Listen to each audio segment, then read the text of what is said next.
curve of students in our universities. The children of the poor are absent. They are the ones in those 3,500 secondary schools that don't have teachers, they don't have laboratories, they are day schools, they are in those areas. It is the reason why I have asked the Ministry of Education. I am putting 3 billion shillings in Nairobi to build 5,000 classrooms, because Nairobi slums are the worst.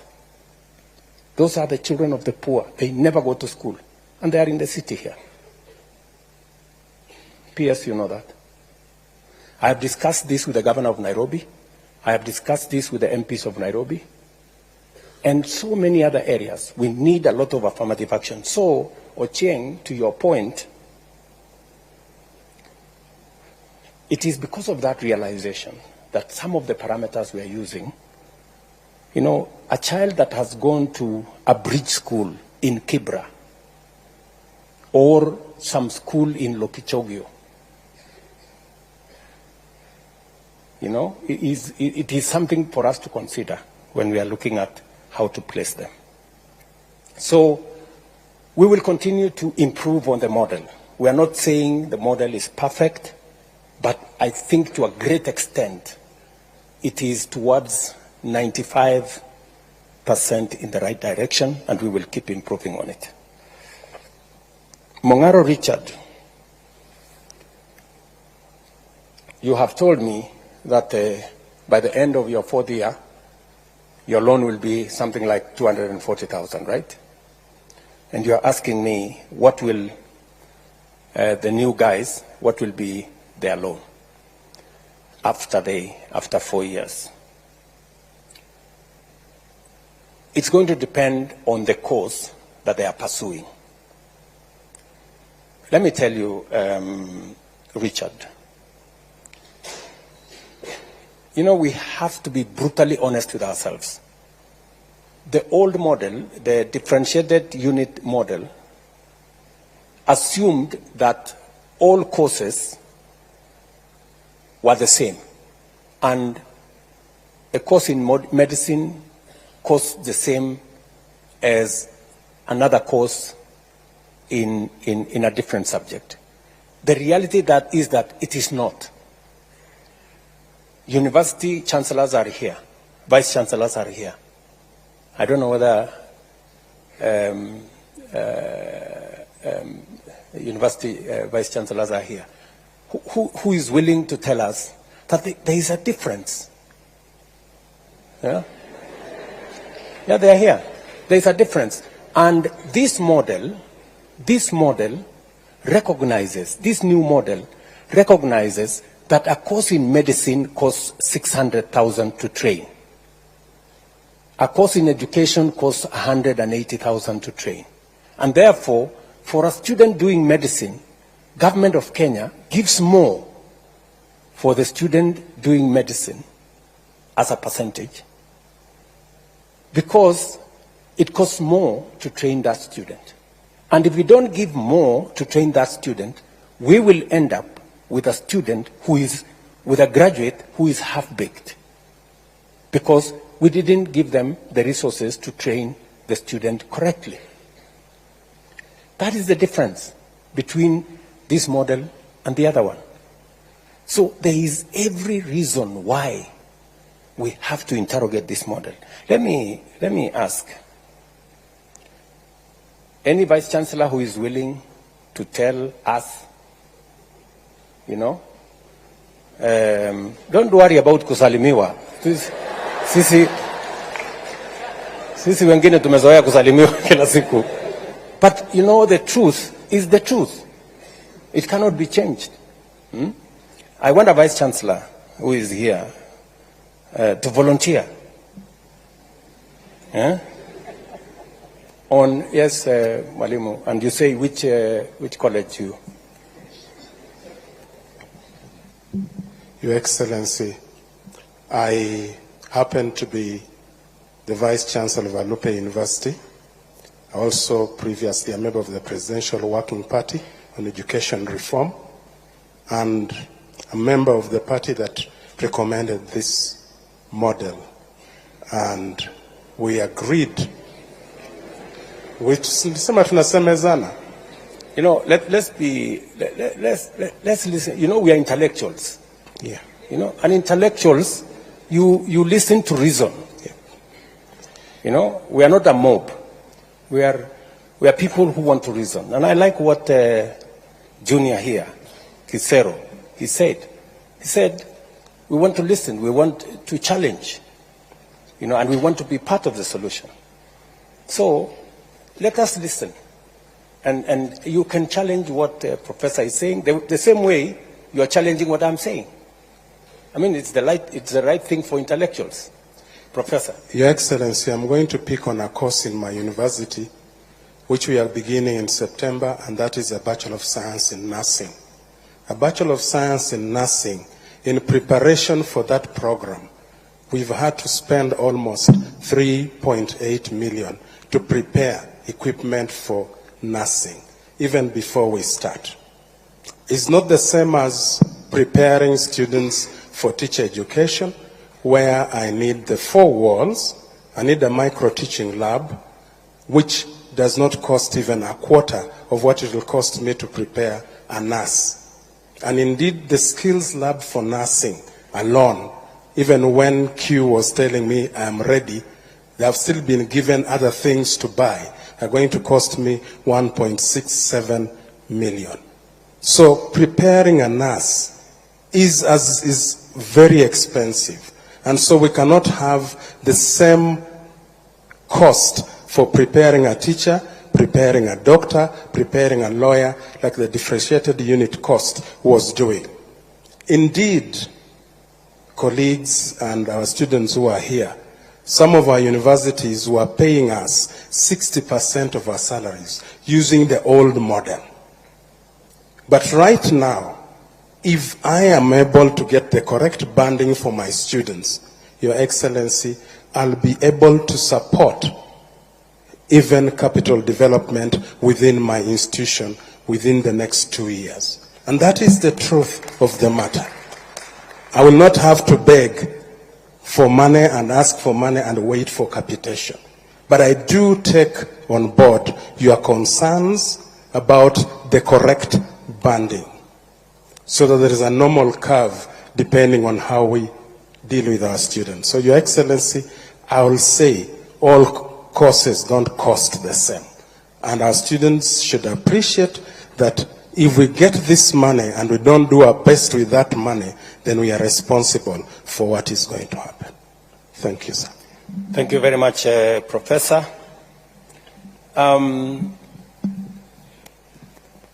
Richard also said maybe there is a problem with the mode of implementation. Maybe there are good ideas, but there is a problem with the mode of implementation. Richard, let me take you back a bit, if you allow me. I have had occasion to sort out 2 other problems like this one in our education sector.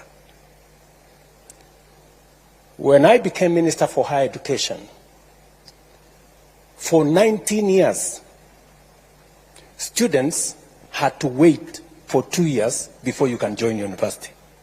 And nobody wanted to sort it out because it was difficult.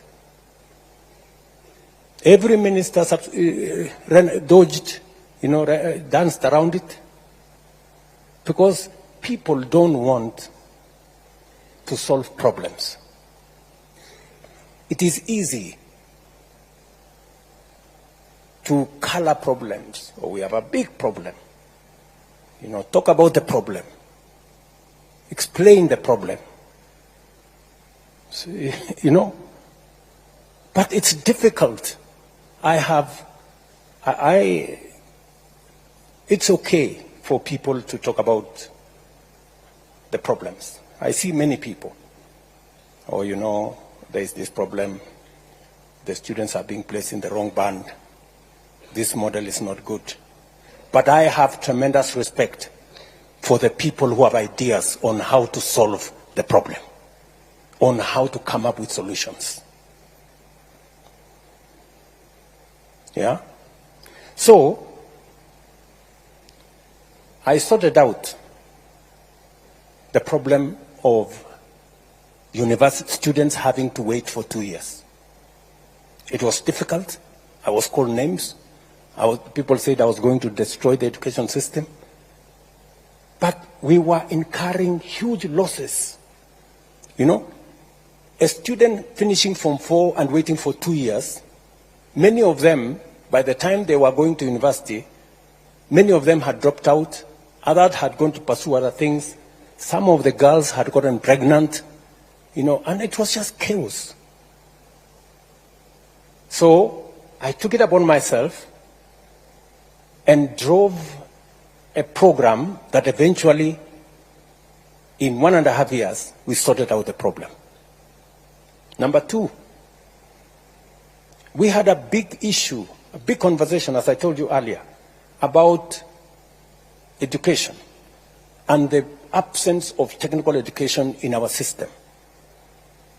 I took it upon myself, and I am very proud today that from 30,000 students in our TVET, we today have 700,000 students, and we don't have a skills gap that existed before. Again, it took a lot of courage. This too is one such challenge.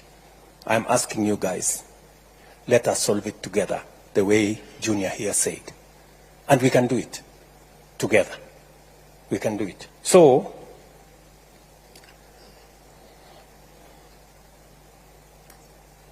let me combine what, before I come to Melody on lead disbursement, let me go with what Kisero Junior Otieno said.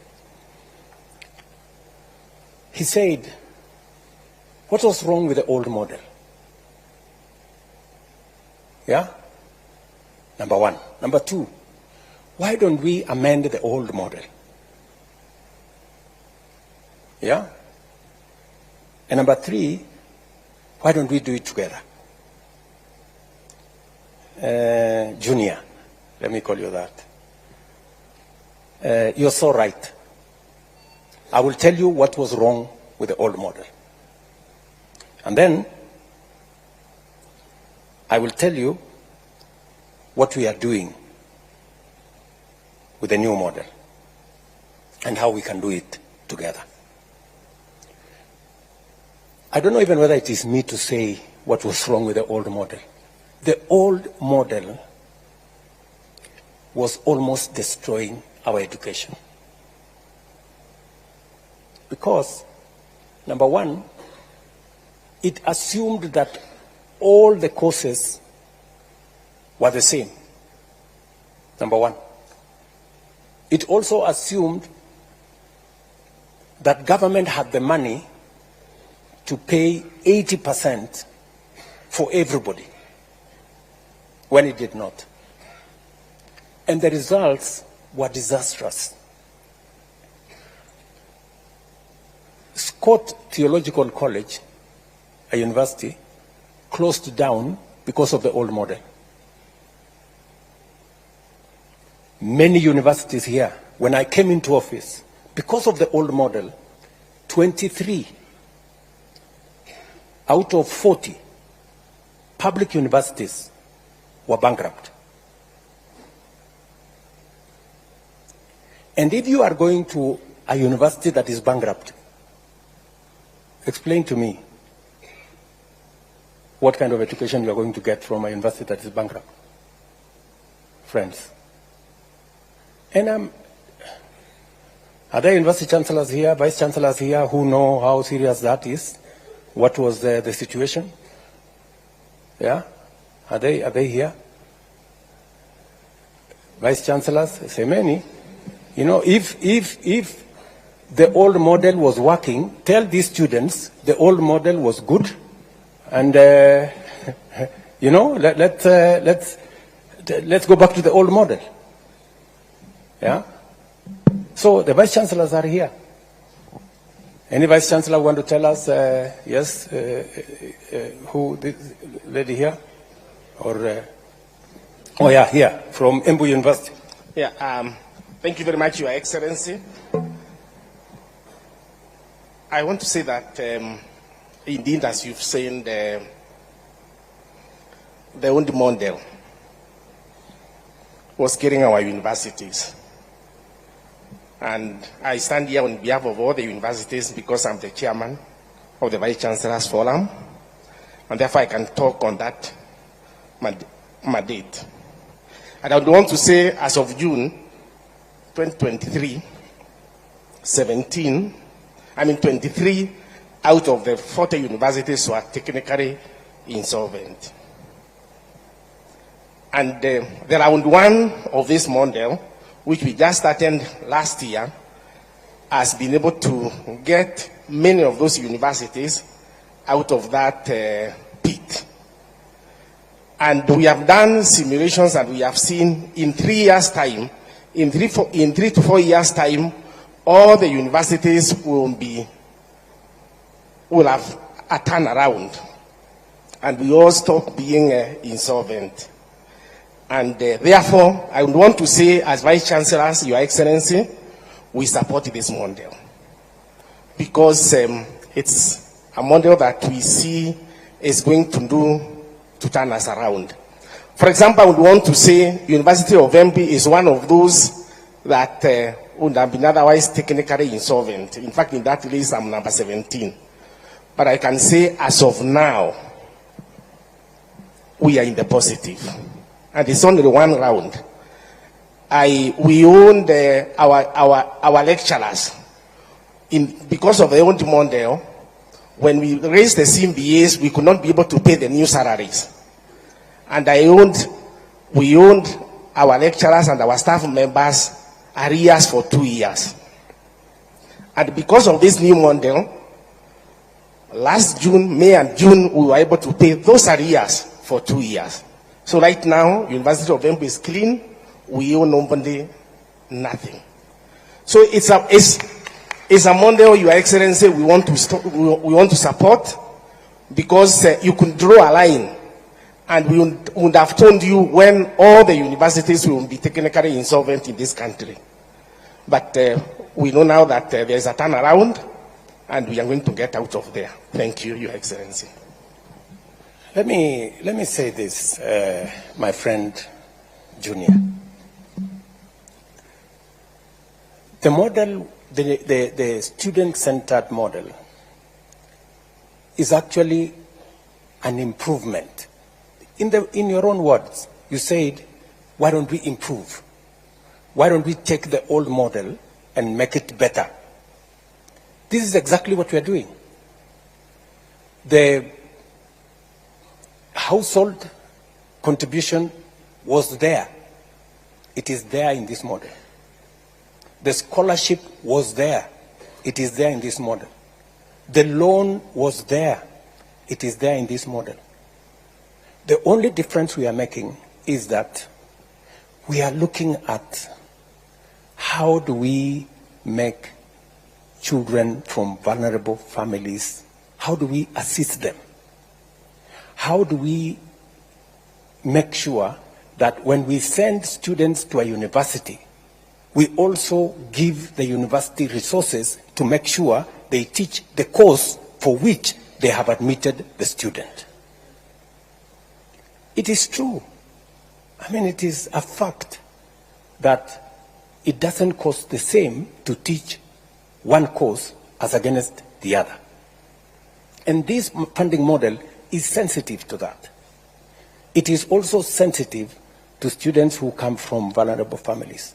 I know I have been accused, correctly, that I sometimes think too much about poor people, and I push, the rich people to do things for the poor ones. But I mean, that is society. I don't know how to put it. But anyway, that's that. So, you have just told me, Junior, that among the universities that we owe a lot of money is KEMO, your university, right? Do you know why we owe KEMO a lot of money? It's because of the old model, which you are telling me, let us go back to the old model. How will KEMO get out of the hole? If we continue with the old model, it means KEMO continues to accumulate debt. You know, friend, let us deal with this as openly, as transparently as possible. You know, the vice chancellors who are sitting here are not madmen and women.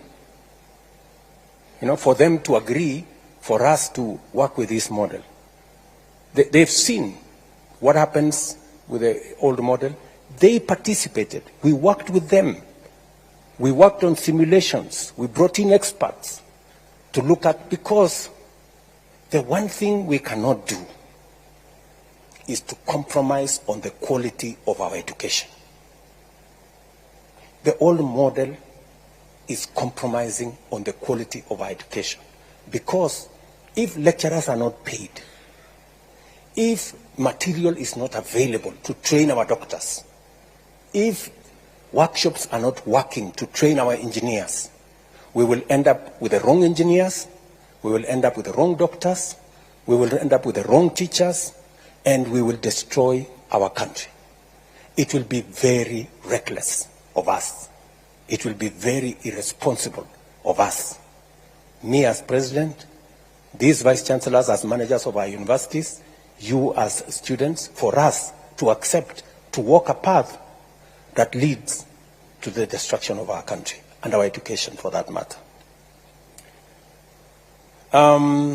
Melody has said, Njeri has said, late disbursement. I agree with you.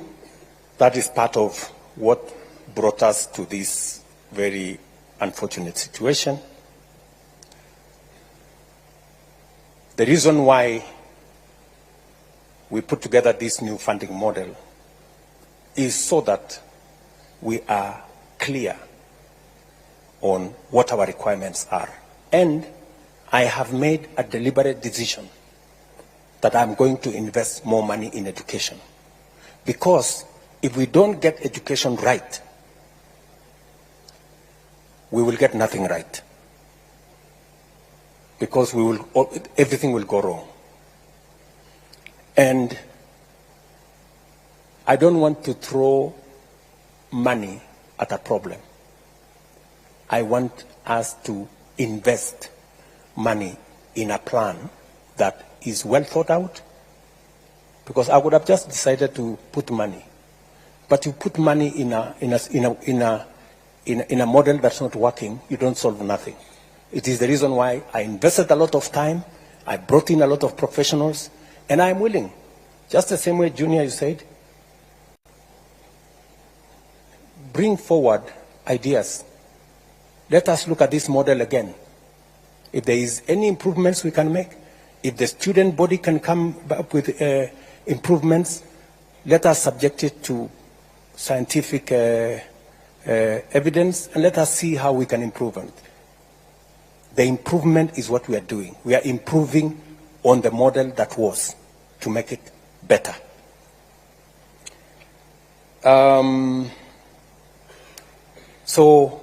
Njeri, we have taken time this time round to make sure that as we implement this model, it is tied to our financial resources.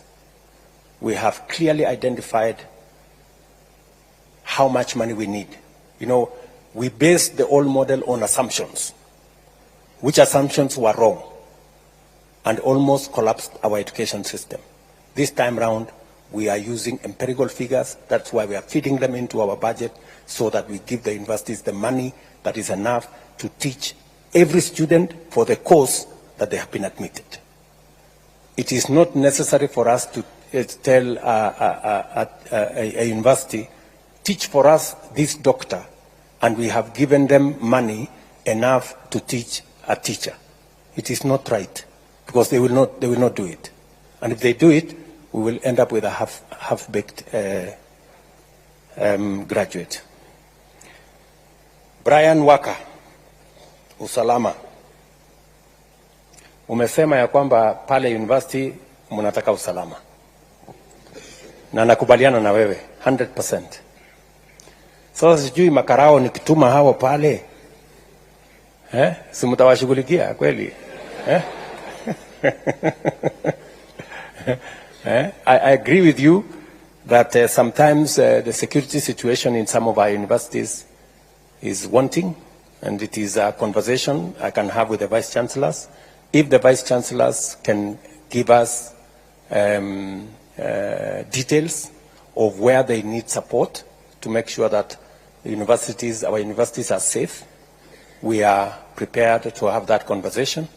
And if the student body can work with the Vice Chancellors and work with us so that we can identify areas that we can improve security in our colleges, that would be a good thing. I agree with you that an active student body that is representative of the student views and interest is necessary and is important. And I support the democratization of university leadership so that they can better represent the student body.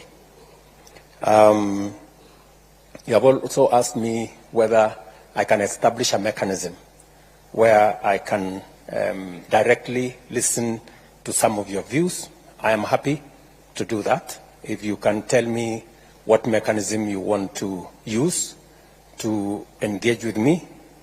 I think I have tried to engage with some of the university student leadership.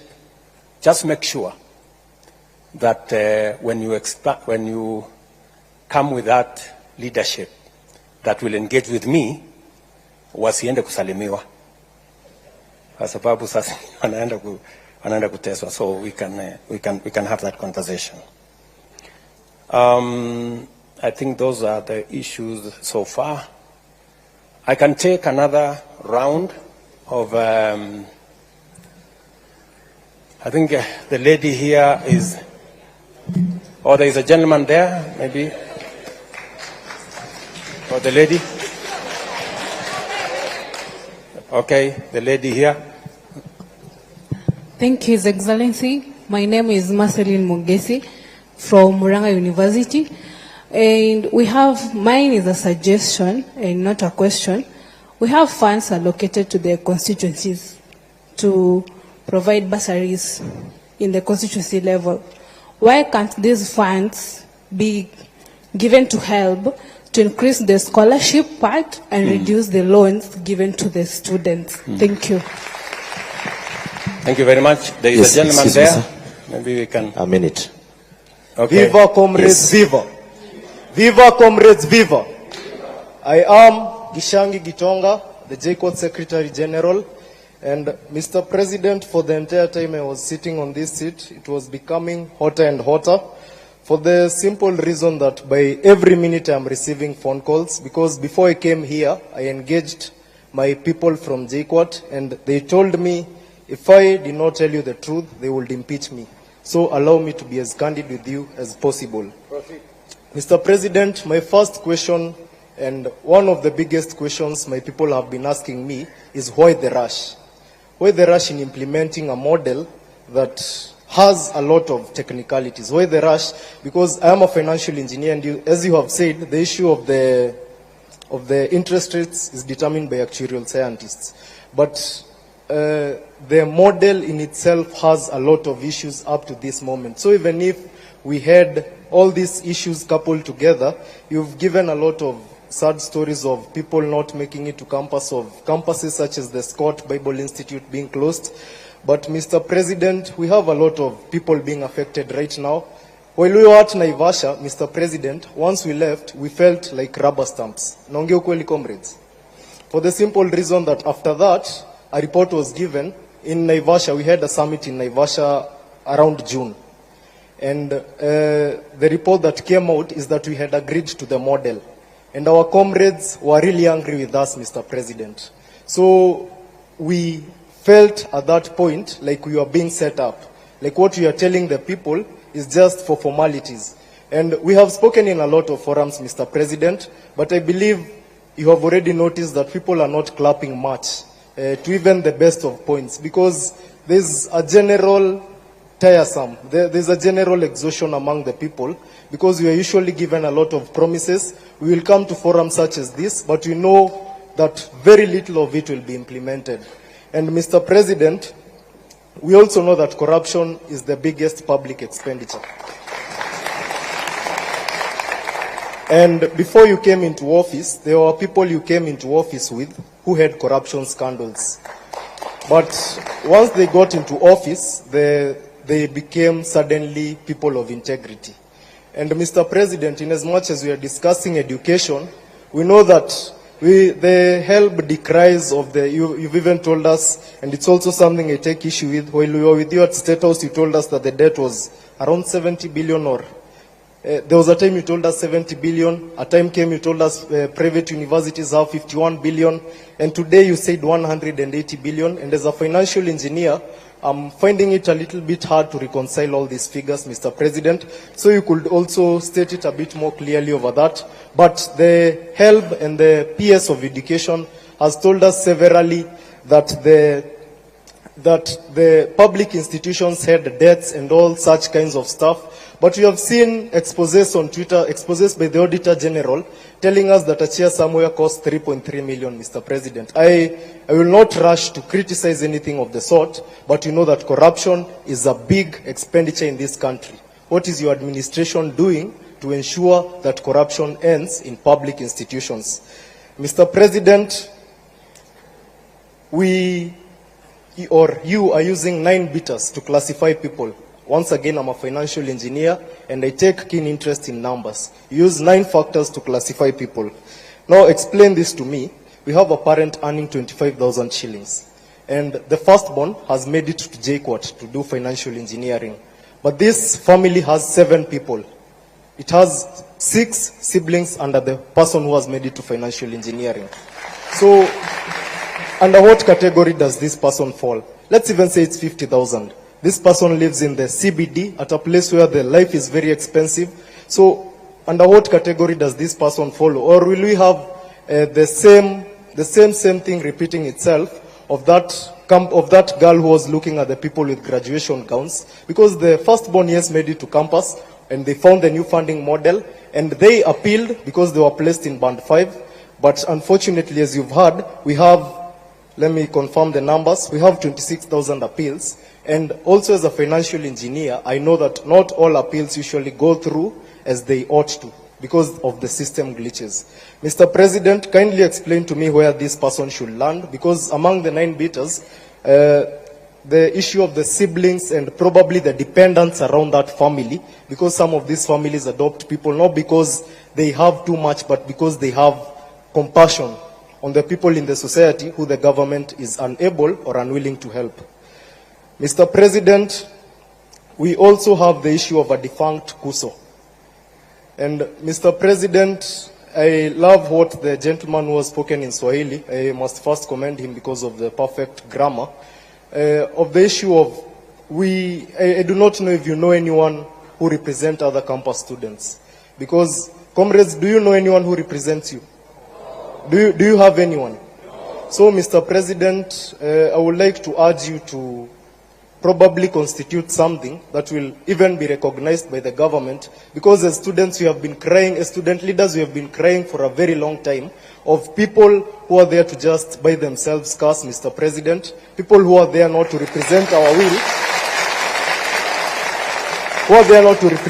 will, but they are own, people who are there for their own stomachs. And these are the people who you are striking against. Mr. President, people in this room are angry because of 2 people. One, it is you. I've told you I'll be impeached if I do not tell you the truth. My constituents told me that they feel, and I will put this as respectfully as possible, that you advise your advisors. Because of the issues, for example, let's say the issue of the new funding model. Mr. President, the only person who has explained the new funding model in the best way is you. So my constituents were asking me, as in, shouldn't the people in charge of that ministry be able to put it better than the president himself? The other person that the comrades are very angry with is in this room, seated somewhere in front, Mr. President. Somebody who has been claiming to represent our interests. But, comrades, does that person represent your interests? Does that person represent your interests? So, Mr. President, if anyone comes to you claiming, Mr. President,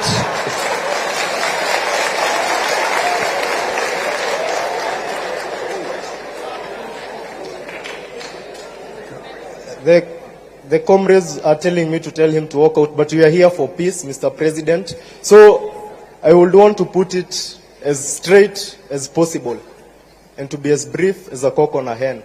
Mr. President, as things stand, we do not have a representative. Ukweli ama uongo? We do not have a representative unless you enable us have some permanent office to ensure that student leaders are represented, and you ensure that, unlike the many government offices we have today, the government will not interfere with the affairs of the students. Mr. President, the lady there has raised an important issue. First, the questions that are here, most of them have been raised by the people around me because they've realized that you might not have a lot of time to speak. Somebody named Karongo Adangwa, the senator of Kiambu County, and by the way, God willing, I will replace him, raised the point of all these monies being brought to one pool. The MC has a bursary, the woman rep has a bursary. Probably, if it was not for a very little chance, the chief might be having a bursary. Mr. President, the entire structure that represents us, and by the way, we also feel overrepresented as Kenyans, and that is one of the reasons we are demonstrating, Mr. President. We have 22 CSS, we have CASs, we have permanent secretaries, and all these people have budgets and they have salaries, but I'll put that aside, Mr. President. So these people have bursaries. And then to get a bursary, you must know somebody in the country that we live in. You've said that you feel for the poor. You've said that you are blamed for feeling for the poor, and somebody opined that we are all politicians and we all got elected through public relations. So, Mr. President, if you really feel for the poor, kindly address that issue. We have been with you in several forums, and you've said that you are not afraid to bite the bullet, to take the bull by its horns. Mr. President, the MPs will disturb you. Just a minute. I've been sent by a lot of people. You have cut my time a lot of times. So, Mr. President, these MPs will bring a lot of issues. Somebody said that once you remove the CDF, people will not be vying for these positions because they go there for their stomachs. Ukweli ama uongo? Mr. President, kindly consider that, because that will be a legacy. And actually, if you are able to do that, Mr. President, in 2027, I will personally have no issue electing you. So, Mr. President, address that issue. And finally, Mr. President, I feel like there are a lot of discrepancies in what in the numbers that you are being given. For example, you've said that the professor from Alupe, who proposed the new funding model, has spoken about the person doing teaching, the other one doing law, the other one doing medicine, paying the same fee. But we are student leaders here and we are students. Is that the truth?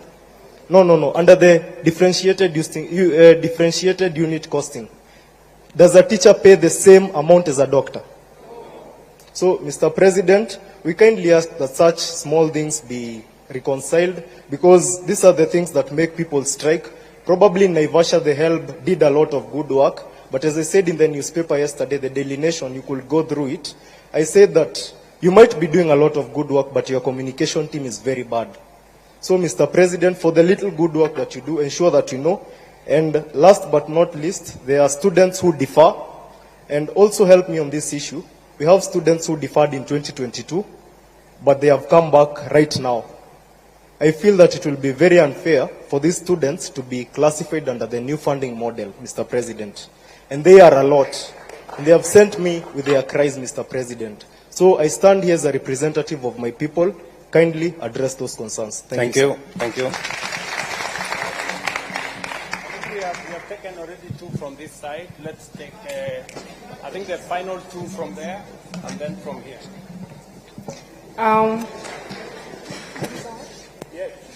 My name is Mwangale Agneta Nafuna, Director of Social Affairs and Special Needs, Moi University. allow me to recognize the presence of my Vice Chancellor, Professor Sanga Koske. One major issue that is really, really disturbing me while sitting on that seat is that we all know that in this country we have a bigger number of people who are poor. All of us knows that, right?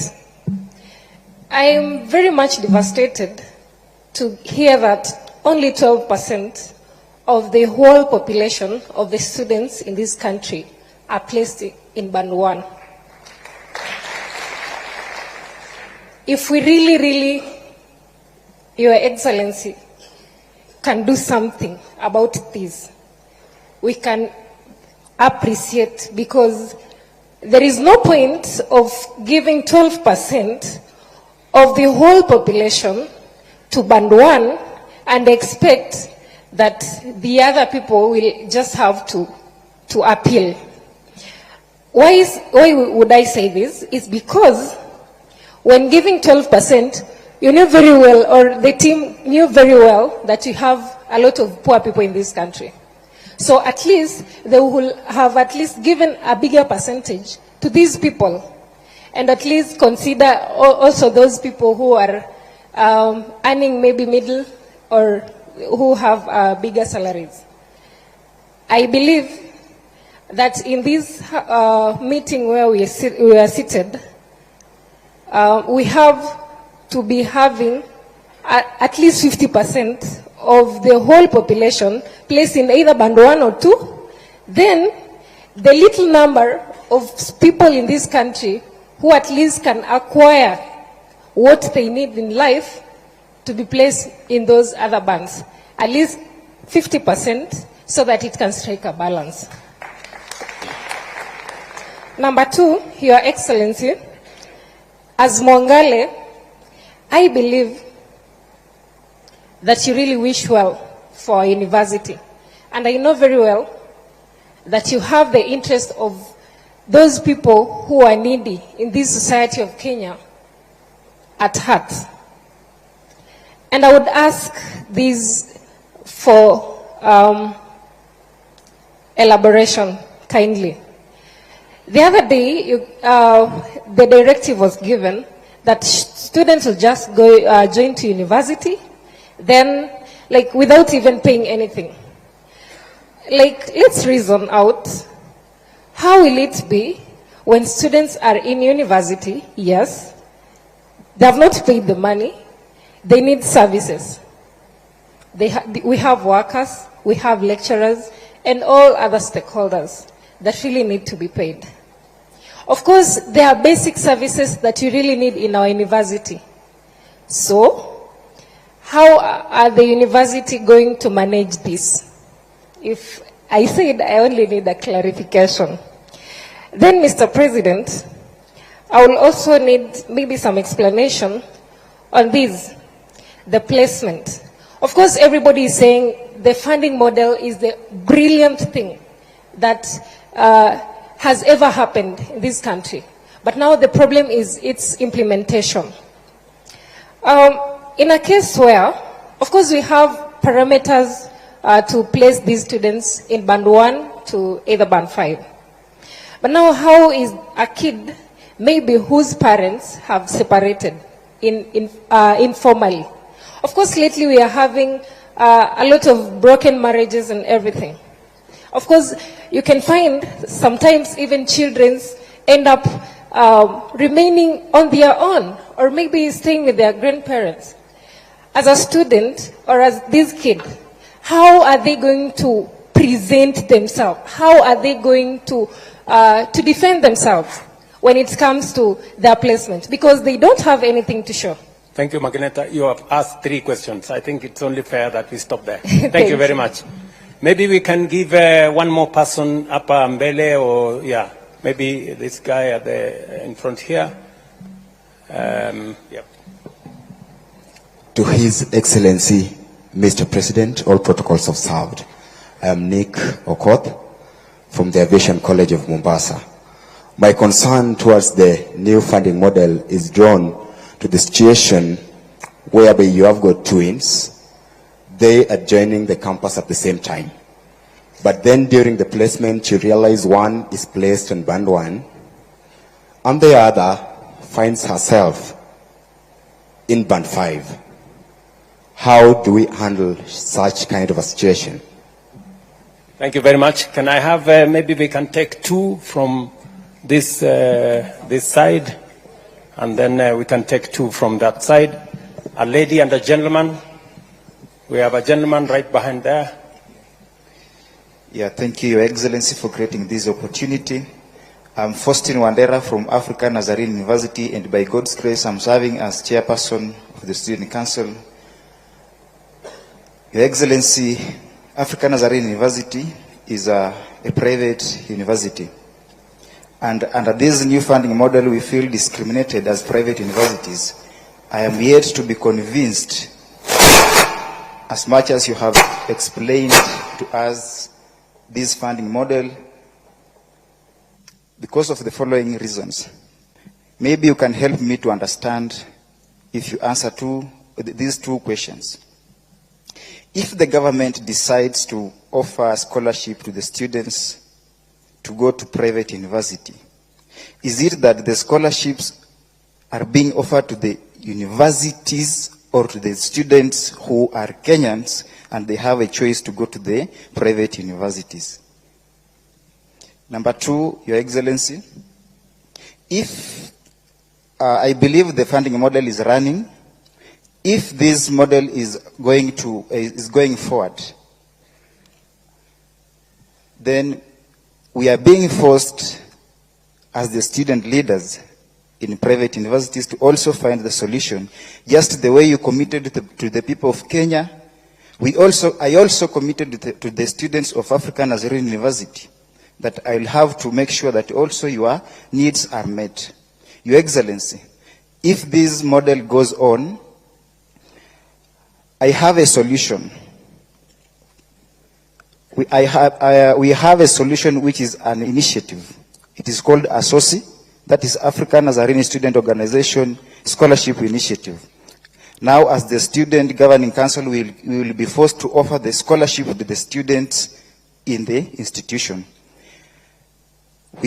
Therefore, I have to ask that under this initiative, kindly, Your Excellency, can I get from you in your capacity 20 million to give scholarships to the students? If yes, Excellency, I can give you a bank account for African Nazarene University right now. You can just send the money there. We will allocate with the team and we will give the report to you. Thank you. A lady this time round. Let's get a lady. Hello. Hello. Yes, I'm Teresia Nzisa, and from Taita Taveta University, Special Needs Secretary. Then here mahali hapa mahali nimekaa tulikuwa tumekusanisha maswali kwa Omar. Then anaezongea juu nimepata mic.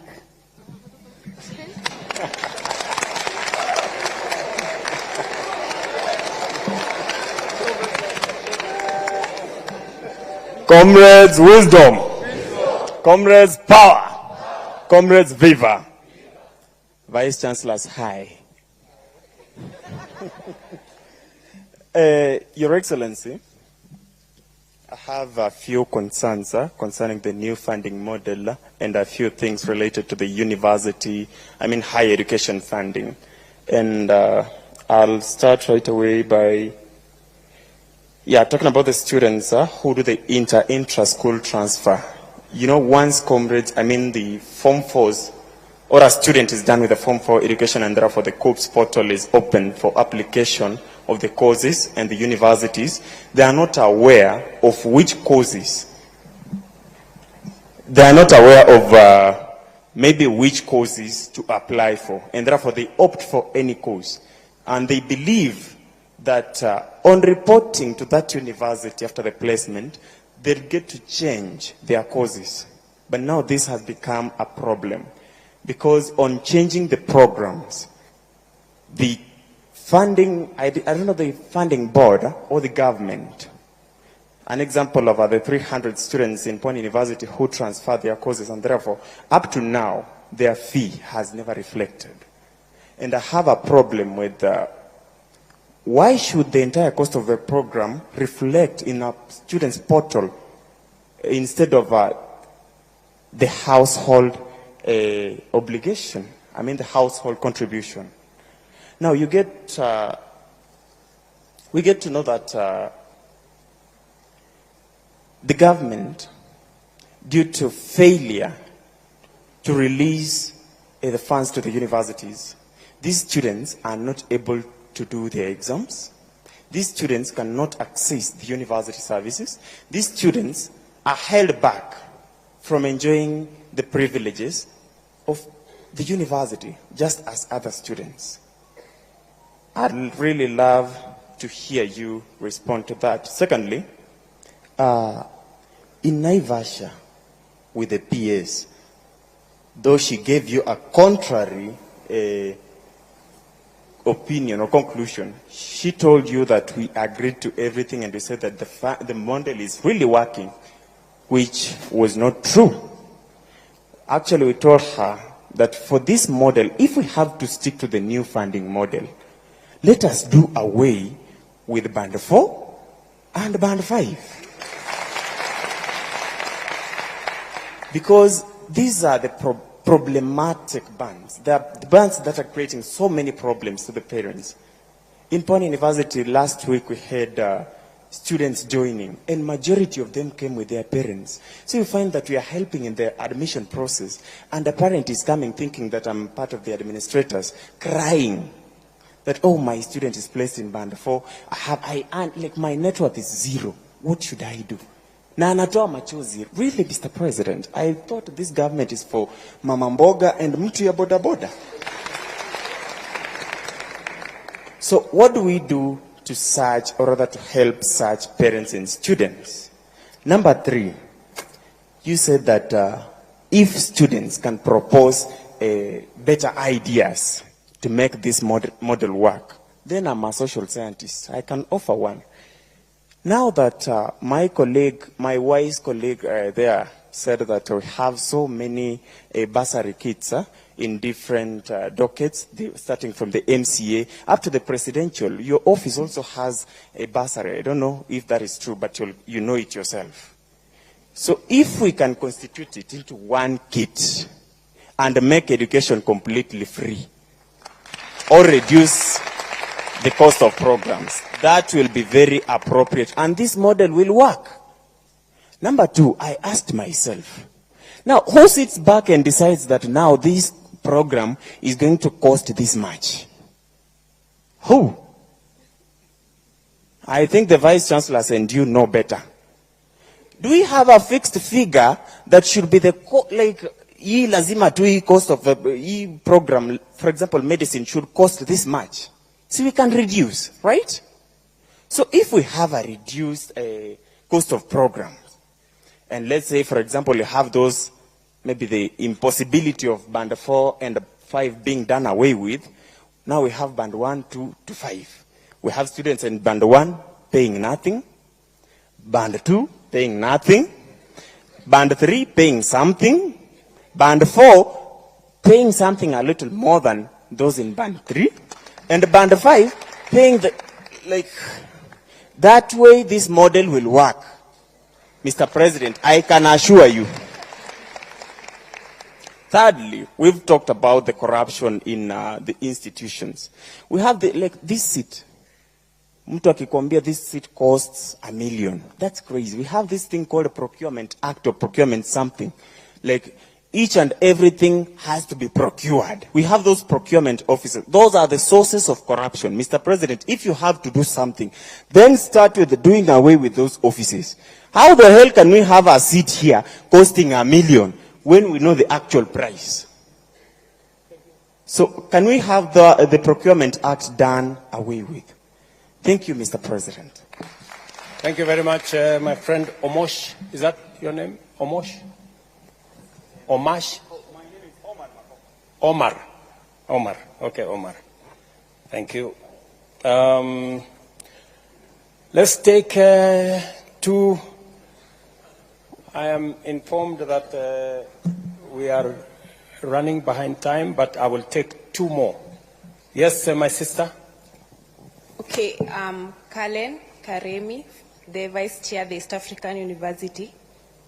Mine is on what you have said about the private universities. For example, let me give you a case of myself. I studied in the village a day school. Let me recognize the school St. James Kiarida. At that time, when I managed to get a C+ to join the university, but when I was going to apply through the COOPs, my C+ could only admit me to a private university. So you find most people, the cluster point is high for the public universities. And yet, they will be, when they are going to apply, they will be placed in the private universities. And you have said you can't offer the scholarship. Right now, for me to pay the 19,000 that I'm paying in the private university I am, my parents are really struggling. That is for a fact. What if that parent of that student in the same case as mine, who is in a day school, is going to pay the same 80,000, 90,000? With that student manage, that the student can't manage, because the cluster point for the public university are that high. So what are you going to do about the cluster point? And then I'll go to question on the burden. We say, for example, a Maasai who stays at Narok. That person owns 100 cows. When I'm going to apply for that as where I studied in a day school, I'll be placed in band 1. And 100, you sell that cow for 50,000. The net worth of that person is 5 million. And that person will be placed in band 1. Reason being, the person is from the Maasai. They are known for those people who doesn't have, sorry to say that. Sorry to say that. And yet, that person, when that person doesn't have a KRA to feel about the parent when applying for the help or whatever, and yet that person net worth is 5 million, and that person will be placed at band 1. And then there's a case, someone from JQuad said that person is earning 25K. Are we fair on that? Yes, that is my question on the cluster point and the. Thank you. Thank you, Karemi. I think we give this chance to a gentleman.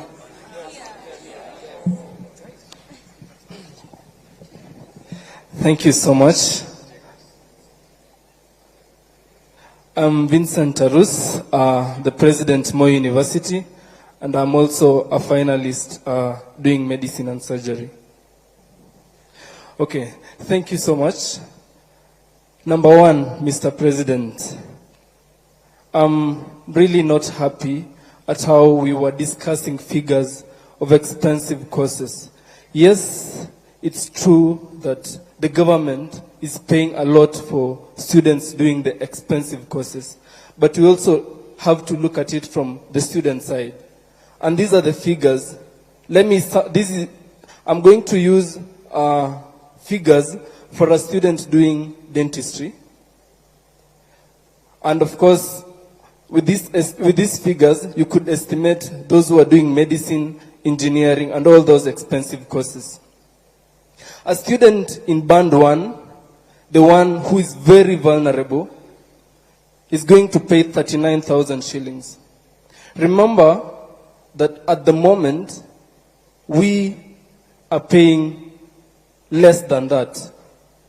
We are paying 32,000, 33 up to 40, and now a student in band 1 is going to pay 39,000.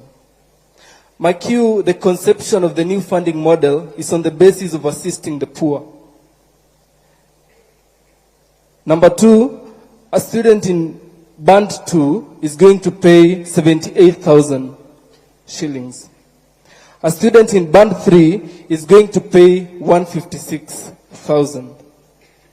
A student in band 4 is going to pay 234,000. And a student in band 5, 312,000. Now, already we can see and have the impression that expensive courses, or rather, the courses that are expensive to offer will only be for the rich. Because we can all agree that our students in Band 2, Band 1, Band 3, and Band 4, they are all poor. Now, who are going to afford these courses? Mr. President, when we had a meeting at State House, you said that you're going to put a ceiling over which the vulnerable are going to pay. Yes, that is only going to sort those who are in Band 1. I'm assuming it will be way less than 39,000. Now we have sorted those ones. What about the majority? Because, Mr. President, the majority of students are in Band 4 with a figure of 47%. If I can use figures of last year's group. These are the figures I got from HELB, that of 113,000 students who applied, 47% are in Band 4. And I can use as a case in my school, Mr. President. We have students who, up to now, they were just allowed to do the exam without paying fees. But really, the truth is, they won't be able to pay these fees come end of year examinations. And what will be the fate of schools that we are so much trying to salvage? We are going to have so many dropouts, Mr. President. And these figures I'm using is for the School of Dentistry. Now we have the School of Engineering and the School of Medicine, the School of Nursing. I thank you, Professor, for the figures. But the figures are too high. And this dream is only going to be for the rich. Now, Mr. President, because we value consultation, I'm going to propose an affirmative action that we have to scrap off the idea that these courses are for the rich. If these courses were for the rich, Mr. President, I don't think you'll be standing there where you are right now. And I don't think all these dignitaries will be seated there where they are right now if these courses were for the rich. Now, allow me to propose an affirmative action that we give more scholarship to these courses so that everyone can be able to afford. The children of the peasant farmers, the children of the poor, the mamamboga, that this administration was built in, allow us to have something, allow them an ability to dream of these courses and pursue them. The issue of loans, Mr. President, that has been spoken about enough. The reason why we are rejecting this new funding model, Mr. President, is because we feel the burden of loans on our backs at the moment. I could only imagine those who would join after us and the generations to come. Yes, you said, Mr. President, that it is better to have loans and educated than not having loans and educated, and not having loans and non-educated. But those are not the two options that we have, Mr. President. We can have a discussion of how we can balance both so that we can come up with a system that values everyone, a system that accommodates everyone. And until then, Mr. President, allow me to reject this new funding model respectfully. Thank you very much, Mr. Tarus. I don't know. Let me answer those questions. I think they are quite a buffet. Mr. President, I've been given one last concern.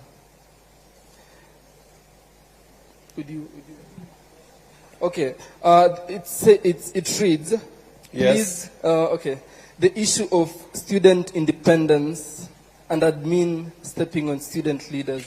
I think this is addressed to all our vice chancellors the management of our schools, kindly allow student leaders to run the activities with the autonomy that they deserve. Thank you so much. Thank you very much, Mr. Tarus. Let me start with Mungezi from Murang'a University. I think, she suggested that why don't we consolidate all bursaries? The ones for the MCA, Member of Parliament, Women Rep, Governor. Somebody suggested that I have some bursary. I don't have. Just for the record, I don't have any bursary kitty. In fact, when I was Minister for Higher Education, there was a bursary at the ministry. And that bursary used to benefit people who have connection. The CEO of HELP then knows. I said that bursary should be transferred. It used to be 100 million shillings every year. I said that bursary should be transferred to Higher Education Loans Board. In fact, it is the money that began the capitation and scholarship for our TVET institutions. I agree with you that it's a positive proposition. It is something that we need to have a conversation about.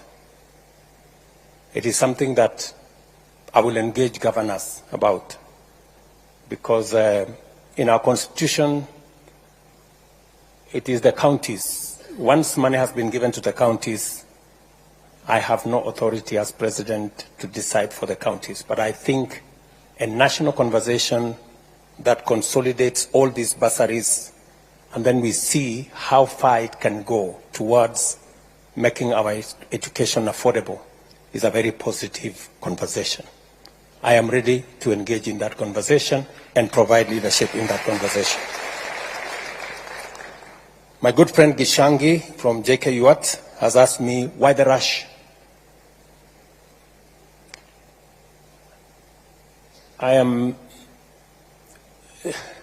tempted to say that,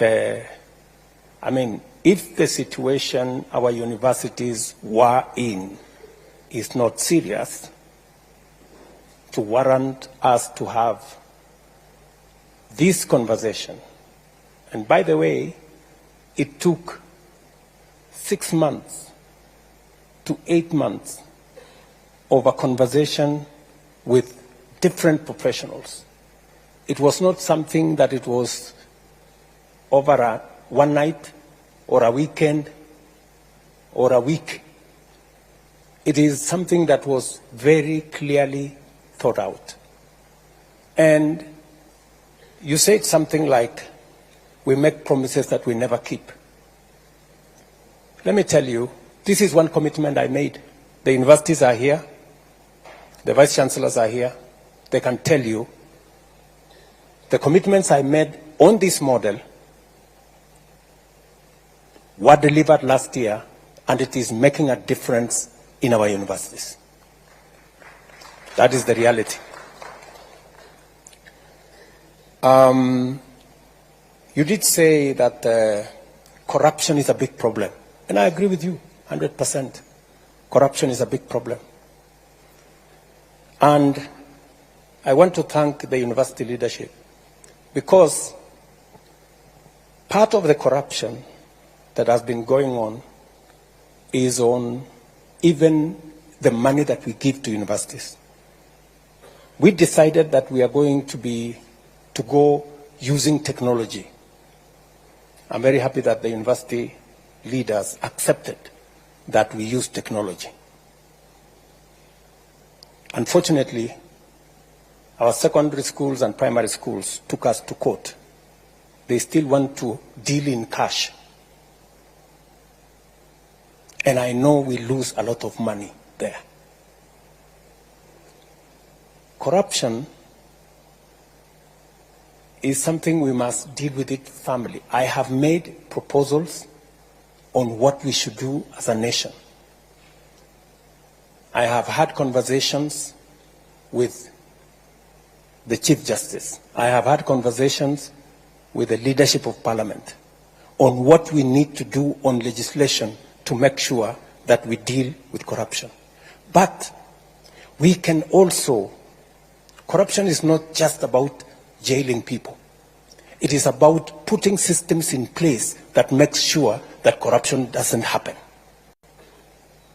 And one of them is to use technology to make sure that we are sure of what we are doing.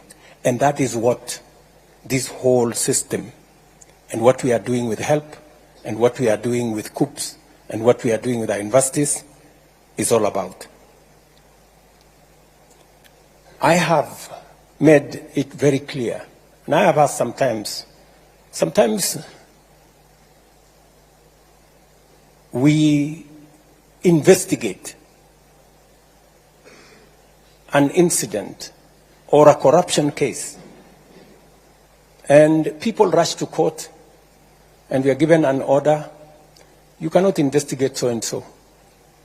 We have situations where we have been told you cannot charge so-and-so. They've gone to court and obtained an order.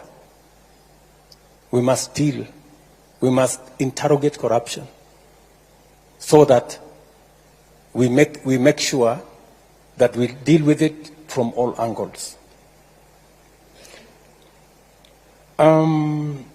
You have given a case of when somebody has 50,000 or earns 50,000 or 25,000 and they have siblings in university. Maybe they have one student in JKUAT, they have another student in another university. Higher Education Loans Board, can you help me explain how do we treat that parent? Mr. Gishangi wants to know what category is that student? Can you help me? Thank you, Mr. President, for this opportunity. I'm not working for HELP, but I am a member of MTI Task Force and a lecturer at Laikipia University. My name is Dr. Alex Kibet, and I'm going to explain my understanding of this MTI. From the question that was asked was, how do we treat someone who has a lot of dependents? And from the questions that an applicant is asked is, how many dependents do you have? And the main reason why you're required to give that particular response is so that the MTI can be able to calculate a per capita of that particular household before, which is going to be used as an input for determining your score, and which is going to be used as an input for your final score that determine where you will be banded. And maybe to just say something, Mr. President, as an addition to what you have said. They have indicated, or you have indicated, that there are 10 indicators that show, or that are used, or that work as a variable. There are actually 10 super variables that are used to determine your level of need. But in reality, with each super, there are several other sub-indicators. For example, a family structure, for instance, which is, it has a variable on, you have both parents, you have a single parent, which is a mother, a single parent, which is a father, all the way to someone who is an abandoned child in the street. And all of them are taken care of. So that when all these factors, from the general super variable to sub-variables, the MTI makes sure that you are classified correctly. The only challenge, my President, that we experienced, because I was at least part of the team that analyzed the information, is the quality of information that our applicants provide for that particular system. This is a system that whatever comes out of it depends on what we input. So if we don't provide the correct information, then we're going to be banded wrongly. And because we are coming from a point that this is a new system, one of the recommendations that we gave to help and higher education was please leave a room so that if there is anyone who may have submitted wrong information, can still re-provide an information that can be used for reconsideration. And that is why there is an open appeal for a fund, that if you have a different information from what you presented, you can re-provide and you can be reconsidered. And from the first information you've been given is within the next 3 weeks, that is going to be reconsidered. There's something else again, Mr. President, that I would also wish to state. Is there's something on what if a situation changes in your course of your studies? How are you going to be taken care of? Let's say today you have both parents, and at the second year of your studies, something happens. Again, that is a factor that during our task force we considered and said, if a circumstance change, like your parents, guardian loses job, your parent loses job, you lose parents, you can re-provide the information that please reconsider my banding or my categorization so that I can have a space or be treated where I am supposed to be. There are some other small recommendations that we have suggested to them, and we hope they are going to work. Thank you, Mr. President. Thank you. Do you have anything useful to add, Mr. Kingori? No, Your Excellency. I think Dr. Kibet has said it well. Okay, thank you very much. So I think that is the information, Mr. Gishangi. You have also told me that there are people who masquerade as a representative of students. And they have come to say we represent. I want to tell you, for the avoidance of any doubt, that any student I have met, they haven't said they represent anybody, at least to me. If they have told other people, I don't know. So I believe that every university has its own representation, right? And I have heard everybody here who has spoken, they have said, I am president of this college, vice president of that college. I have not heard anybody here saying, I am the president of all the universities. Or maybe I didn't, maybe it escaped my thinking, my listening. So I don't think there is anybody who has come to me to say they represent all the students of the universities. And if you are asking me that you want a representative body of all the students, that is a conversation I'm willing to have. And the universities, the leadership of universities should be part of that conversation so that we can all agree what mechanism are we going to use. Are we going to have elections in some form? Because, I mean, we are a democracy. Or how are we going to get a student leadership that represents our universities? That is a conversation that we can have. Somebody has told me, are you the one who said students who differ? There's somebody who told me about students who differ. Yes. So what is the situation of students who differ? I am not, yes, help, Higher Education Laws Bond, can you help me there? Your Excellency, students who differ, the case of KCSE 2022, were all allowed to apply. So far, we have received 9,979 students from KCSE 2022, and this process is ongoing. So no student has been left behind. Thank you. Now, has he answered the question? Okay, what is the question? The question is, maybe a student who was already admitted, was in first year, instead of going to second year, they deferred, and then, is that the case?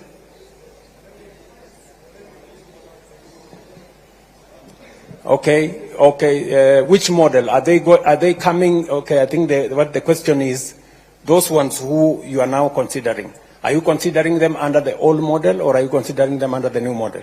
They are being considered under the new model. Yes. Yeah. Because the model started considering students from KCSE 2022. If you are from the previous years, that is KCSE 2021, 2020, and the previous years, then you fall into the old model. Thank you very much. Now, my good friend Gishangi says he wants to replace my friend Karungo Dangwa. I wish you well. I know you have said that if I behave well, you might consider your vote for me in 2027. But Mr. Gishangi, I want to tell you that my focus is not in 2027. That's not my focus. My focus is in transforming Kenya. That is my focus. You know, there is always, you know, a belief that we must focus on the next election. Good people, there is more than the next election. We need to do and make the right decisions for Kenya now. If we make decisions merely because we want to be popular, that's how we get ourselves into the kind of situation our country is. That's where we end with our universities in so much debt, because we are unable to make the decisions that will get our universities out of trouble. My sister, younger sister, Agneta, I like the name, by the way. Agneta, she's wondering why is only 12% considered in band 1, when actually majority of the people in Kenya, or you know, a big portion, are poor. You know why, Agneta? Many of the children of the poor don't make it to university. That's the problem. And that's what concerns me. You know, I explained to you, you know, that the most disturbing thing is that the children of the poor are not in this conversation. And that is why, and it really bothers me, that is why I made the decision that I am going to hire the largest number of teachers. I am going to put more money, invest more money in those schools where the children of the poor are, so that we give them an equal chance for them to be part of this conversation. I know it's not a very popular thing, but that's the correct position. That's why I'm going to hire another 20,000 teachers, God willing, by the end of this year. The same way I hired the 56,000, to send them to all these day schools and schools in those rural areas and all those day schools, to make sure that the children of the poor also make it to get to the university, so that they can come and sit here and have this conversation with the rest of us. That's my position. Let me also say the following. You have told me, and I agree, you're very sympathetic to my case, that we have said, let the students be admitted. Let all the students be admitted, even as we sort out the issues of how much they are going to pay, how much the households are going to pay. And we have said that, recognizing that it is something we must do. You have said, how then are the universities going to pay? If the students don't pay, if the households don't pay, how will the universities survive? How will they pay for the essentials? Agneta, we are going to give money to our universities because we are giving money on scholarships from by government, even as parents sort themselves out as to whether they are in band 1, band 2, band 3, and their appeals and what have you. As that is going on, we are going to support the universities to make sure that the courses and learning continues from the government support that comes as scholarship, and also from our Higher Education Loans Board, and they are here. They are going to be forwarding the money that is on the loans aspects to the universities as well. So that's how we are going to support the universities. You have said something about there are some situations that marriages break, and I think the two gentlemen have already answered that question, that if your situation changes along the way, you are free to bring back your new status so that you can be reconsidered accordingly.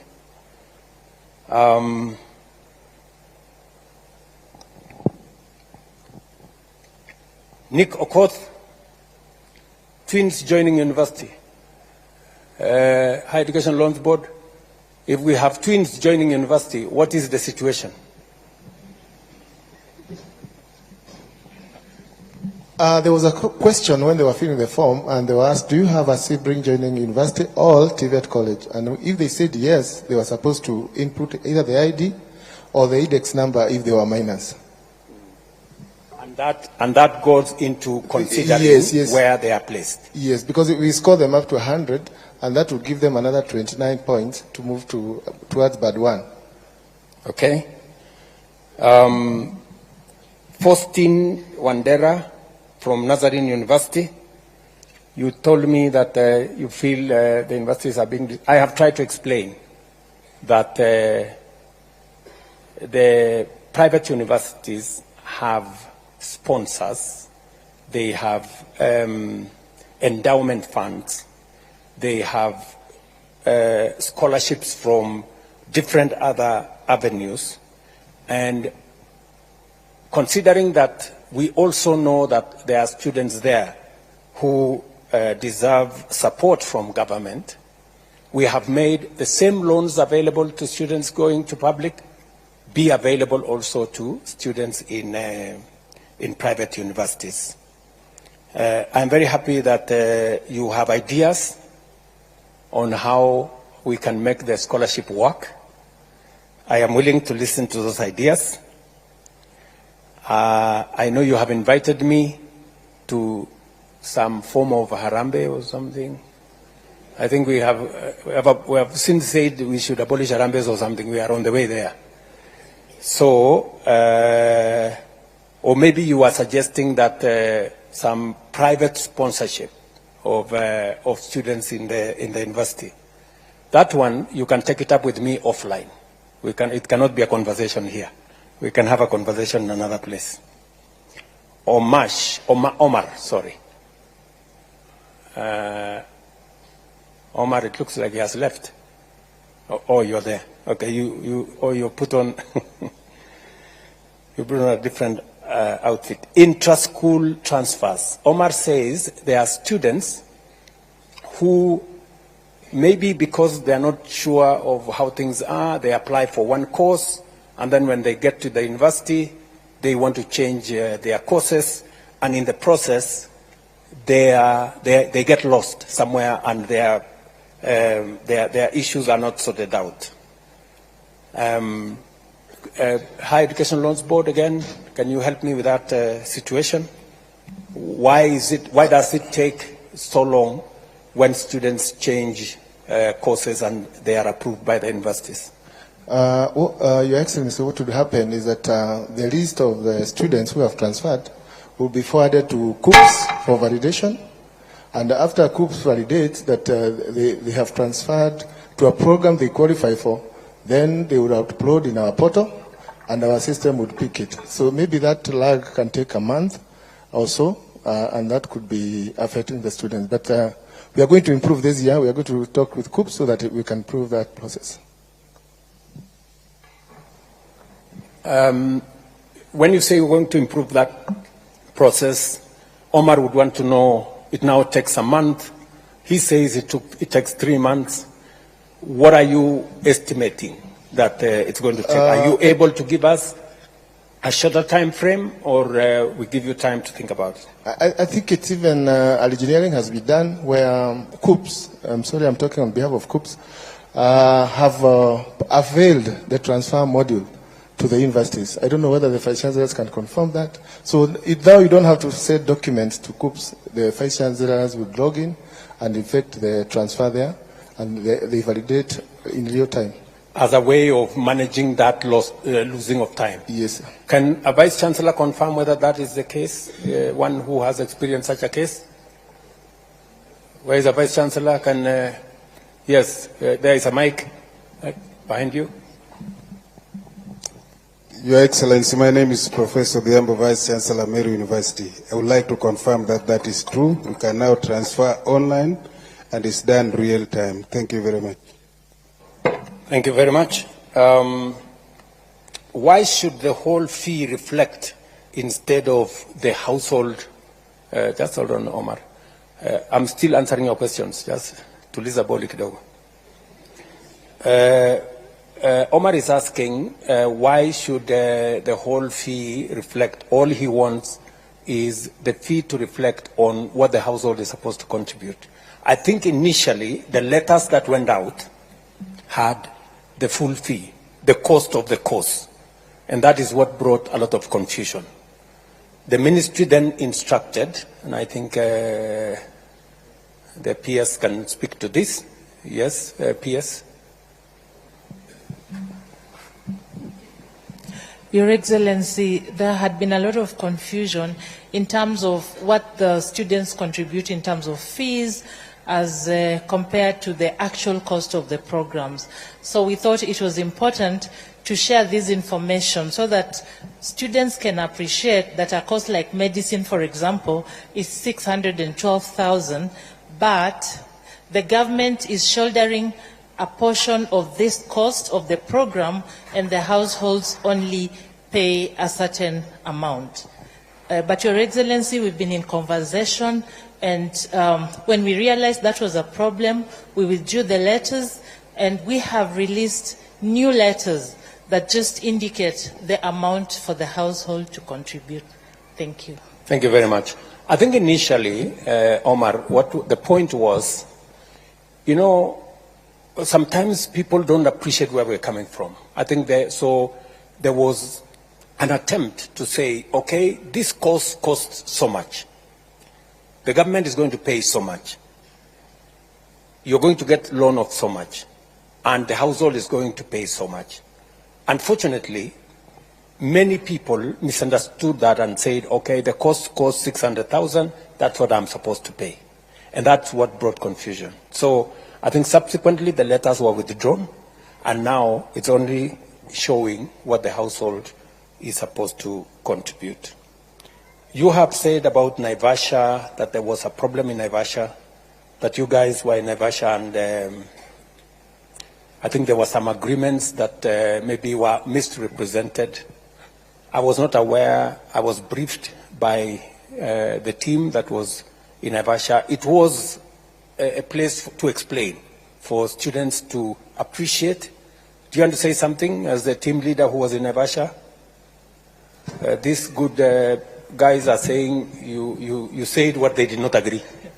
Your Excellency, one of the issues they raised is that they wanted the MTI reviewed, and that's why we put in place the task force in which we have representatives from the Higher Education Loans Board, Universities Fund, Vice Chancellors, as well as lecturers with specialist expertise, and they have been working on that MTI. So one of the issues that should be very clear is that we do not usually use the raw scores. So if, for example, you have 9 dependents, or 5, or 2, or 3, all of these have a weight. And that weight is usually determined by a very random group. So HELB will put a group of students, lecturers, parents, members of the community, church, and they decide how do you think this variable is important in determining the capacity of a family. And so these weights are then looked at scientifically, and in the end, all of these are put into a composite kind of variable that is determined with a mathematical model. And we have all of this. It will be published so that all the stakeholders can look at it and tell us where they think this model can be improved. So that is some of the work that we started undertaking after the Naivasha retreat. Thank you very much. So there was some input from Naivasha on how to take this forward. The other issue that has been, who decides how much it costs? These are empirical figures. It is not somebody from the blues who says this costs so much. There is a calculation of the input into the cost. The vice chancellors here are with the leadership of the universities. They know how to determine how much which course costs. Can one of the vice chancellors help me with how you arrive at the cost of a course? Professor Odhiambo, again. Thank you very much. When a student comes to university, say to do medicine or engineering, look at a course like Introduction to Electronic Engineering, then you'll have to put a teacher that is going to teach that course. And you'll have to compute how much you are going to pay that teacher, maybe within 45 or 50 hours. There will be a technologist, a technician. Again, you'll pay that person. There will be the need of equipment that are going to be used. You'll have to cost them. The students will go for practicum or practica. They'll go for industry experience, and the teachers will have to follow them. You have to cost all this. Of course, there are other things like the electricity and all the rest. Now, the sum total of this will inform you the cost of running that course. And that is how we get, now for that engineering, perhaps there are 15 units in a year or in a semester. So once you get all that, you have the total cost. Maybe it comes to 280, maybe it comes to 612, maybe it comes to, like it is a financial mathematician who was there, maybe it comes to around 275,000 for financial engineering. That's how you get it, and that's what now become the cost of that program. Thank you, sir. So there is an empirical determination of these courses and how much it costs, and we just have to be realistic to it, that is what it is. There is no benefit in assuming that this course costs so much just by assumption. It has to be calculated and it has to be determined scientifically. Cluster points for private and public universities, my small sister here, Karen, said that some of the cluster points for public universities are a bit high. So sometimes you end up in a private university, which I don't know whether you applied for or you did not. Maybe you did not apply for. And therefore, you end up in a situation where you are asked to pay more because this is a private university and there is no scholarship. All you can get is a loan. So how do we determine that? Do we have anybody from KUPS who can help me answer this question, or somebody knowledgeable around there? Nobody is there. I will take it as homework. Yes, maybe my peers there can help me. Professor Mugendi is the chair of that cluster work at the KUPS, so he can speak to the cutoff points.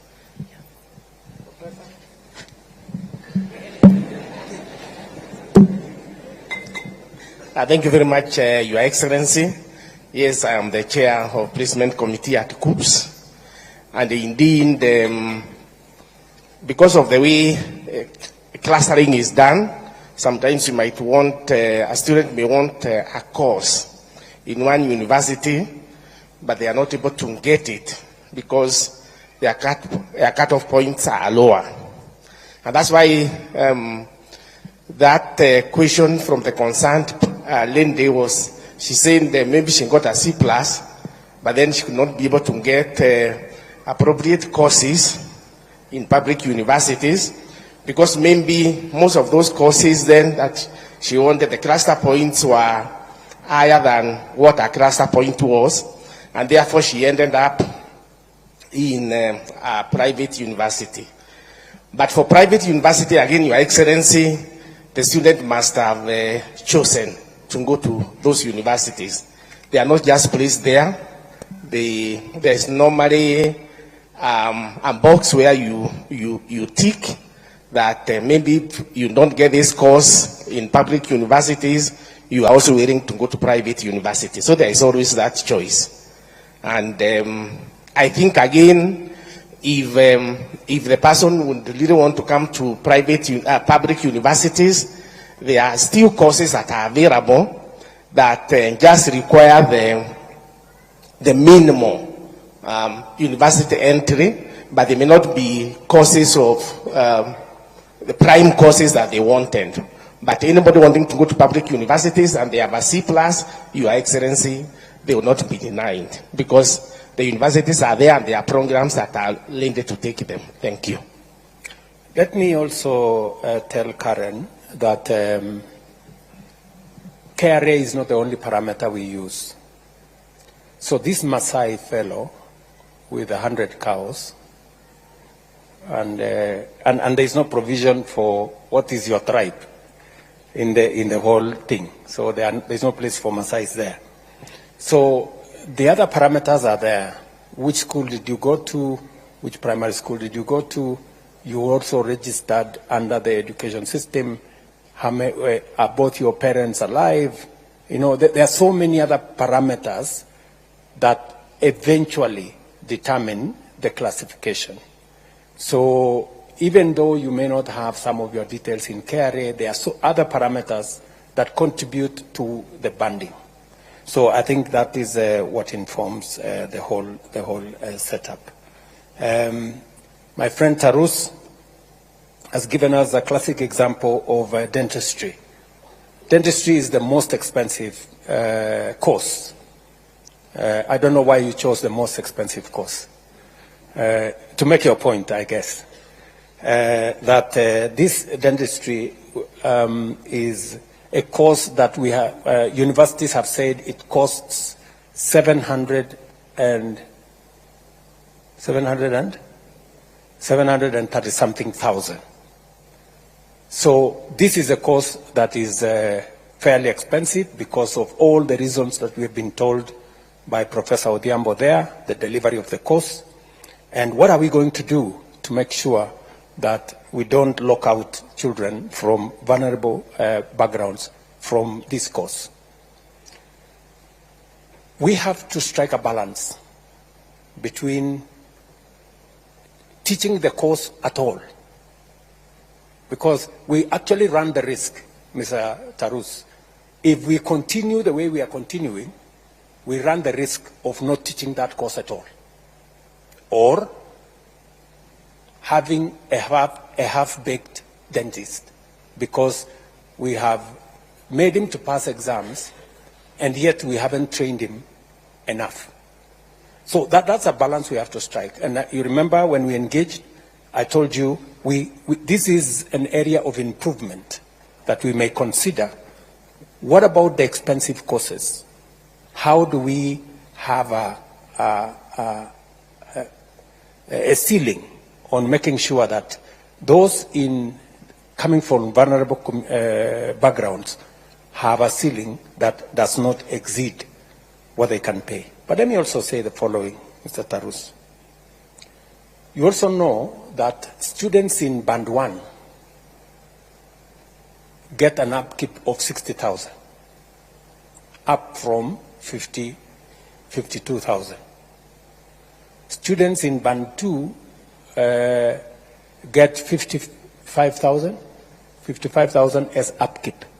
We have also raised the upkeep for all the categories, because we also know that some of these students from these vulnerable backgrounds, they sometimes contribute to their own education if they have sufficient resources coming out of the student upkeep. And these are some of the nuances that we have to think about. The trade-off we have to make is, do we continue with a model that has put our universities under very severe strain and almost collapsed our education system, or do we improve it? That's the question we have to ask ourselves. Do we continue with a system that has the potential of collapsing all our universities, the vice chancellors, you've heard them say, or do we improve it? I would suggest respectfully that we improve it. And this is the way to improve it. And this conversation is part of what will inform how to improve it. And I want to encourage you as comrades, if I may, to be part of this improvement, to be part of these suggestions on how we are going to improve this system. Whether it is students doing medicine, as Tarusa said, or engineering or nursing, we must make sure that it improves and make sure that our education does not suffer what it has suffered so far. Does the appeals work? You know, if you appeal, do you have a chance of ever getting it right? I know I have seen in the media sometimes cases of people who have asked that they were put in the wrong bands. But there are cases of some of those students who were put in the wrong bands, who have made their appeal, given the correct information, and they have been put in the correct band. Are there such cases, for example, in this hall, if we have any who may want to say their bit who are in this hall? Because I remember there was Josiah from Kisii, and he made a very passionate, are you Josiah? Okay, you wanted to say something? Just hold your horse. Or do we have any other student who made an application and was given a chance to appeal? Yes, my friend? Are you among those who appealed? Yes? Okay, give him the mic. Let's hear what his story was. So nili-apply nikawekwa band 3, nikafanya appeal, nikawekwa band 2. Yeah. What was the issue, for example? Were you told what the issue was? I wasn't told, so tuliambiwa to reapply. Yeah. And you reapplied. Who initially, how had you applied? Who had applied for you? I applied through the cyber and I filled out the details correctly. And then during the appeal, you have to write a better reason as to why you're appealing. And then you were reconsidered? Yeah, I was reconsidered and placed in band 2. So how long did it take? Like a week. A week? Yeah. 1 week. Okay.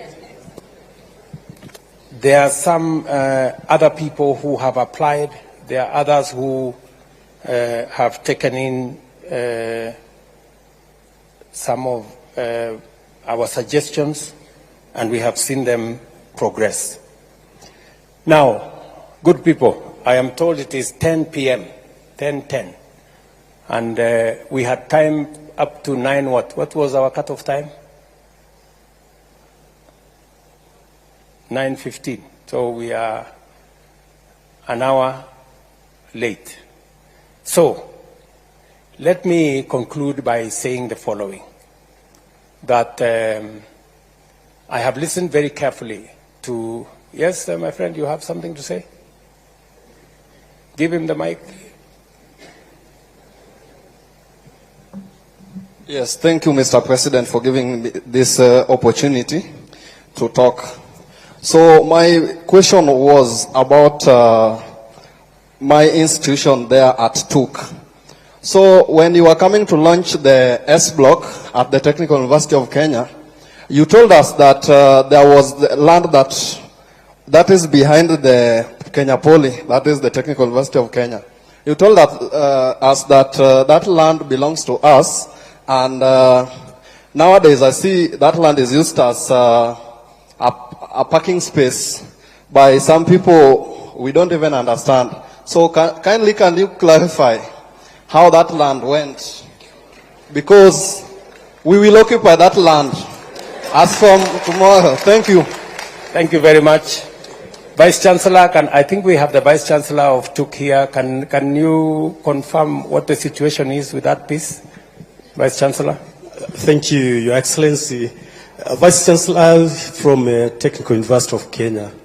Your Excellency, you gave us that land, and we have been following the due process to get the documentation.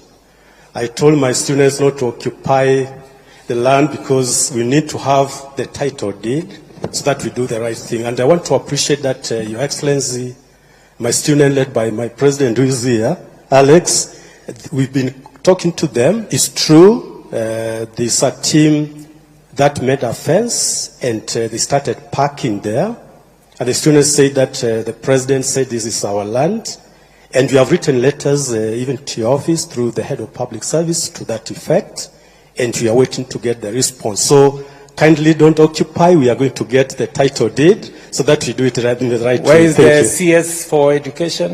Is Machogu, my friend is my friend Julius here? Julius, you have an assignment. Please make sure that you talk with your colleague at the Ministry of Lands to make sure that that piece of land is, justice is done, and that my good friend doesn't have to go to occupy. And we can give them the title, and not just the title. We can actually, using our housing fund facility, we can help them put up some hostels if that is what the university wants. So I'm sorry that we have to call it a day because it is okay. Let me end with this girl. She has really put up a strong case. All protocols observed, itikati zote zikiwa zimezingatiwa. My name is Honorable Sang Linda Chepkoech from the Strathmore Law School. And Mr. President, I must put down my book to say something. It has always been my dream to meet the president. And today I've met you, but keep quiet, I want to say something. Mr. President, when you entered this hall, I was watching your steps. And when we came in here, we could see there are seats that are white. You've worn, beginning from your coat, you've worn white, and at the end, it's white. So from far, starting point and to the end, you are wearing all white. Mr. President, it means peace. Please, look into this new funding model. Mr. President, look into it 3 times, look into it, and ensure it favors everyone. Most of us here are from vulnerable backgrounds. We are just in some schools because of purposes and because of our mouths. Mr. President, look into it. Please, Mr. President. Thank you. Thank you very much, my dear. Thank you. So I think let us let's leave it there.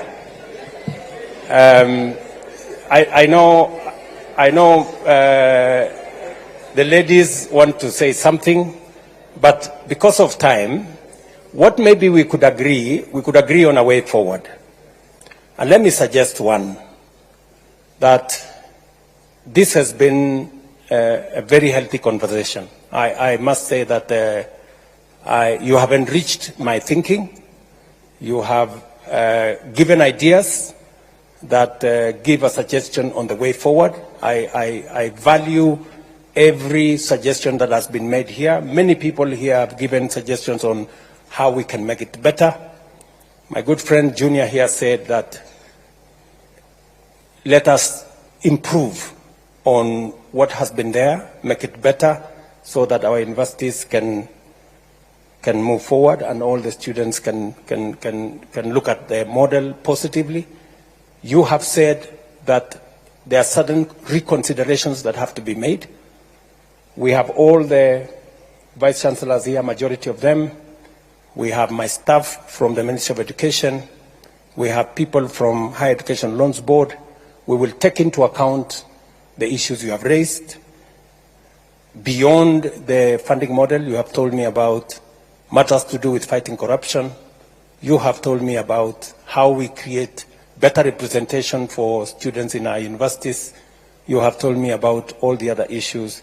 They are very important issues to me, and I will look into those issues. Let me propose a round of applause for all those who gave wonderful suggestions. Tuwapige makofi. And to all the good guys who attended this, and forgive me those who did not have a chance to speak. I will make another occasion available for us to be able to engage on this model again. Asanteni sana. I wish you well. Take my greetings to your comrades and colleagues in your universities.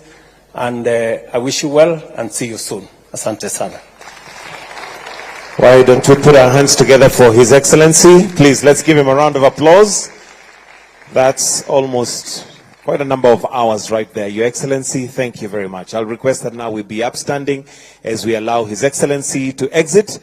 But I'll request all students, please maintain your position. Please remain where you are, even after His Excellency has exited.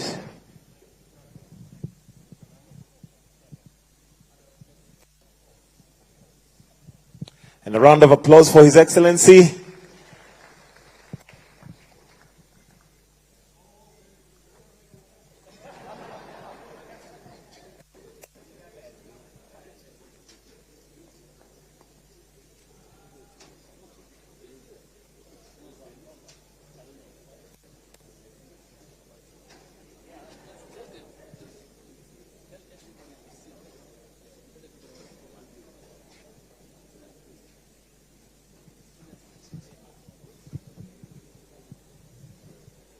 Students, please don't leave.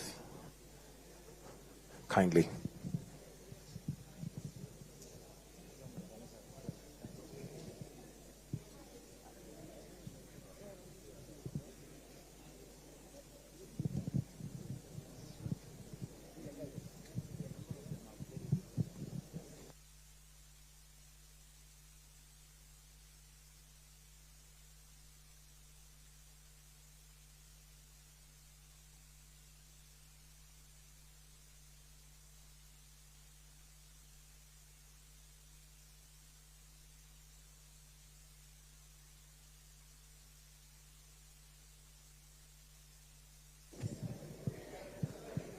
Students, a reminder, please let's maintain our position. Don't leave.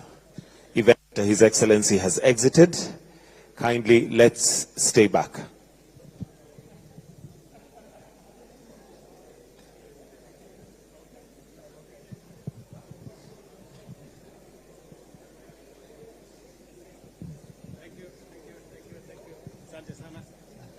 Mambo?